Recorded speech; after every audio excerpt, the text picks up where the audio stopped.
Alam mo bang minamahal ko siya, at tunay ang aking nadarama. Kahit ako'y nagmumukhang tanga, ay ayos lang basta kasama siya. Kahit sabihin pa ng iba, nababaliw na akong talaga. Kahit merong ibang nagcha-cha-cha, nagrurumba, nagsasalsa. Pwedeng sabihin nyo to sa kanya, ang puso ko'y nahihirapan na.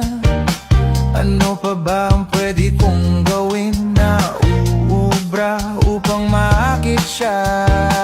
Palagay kaya ako ng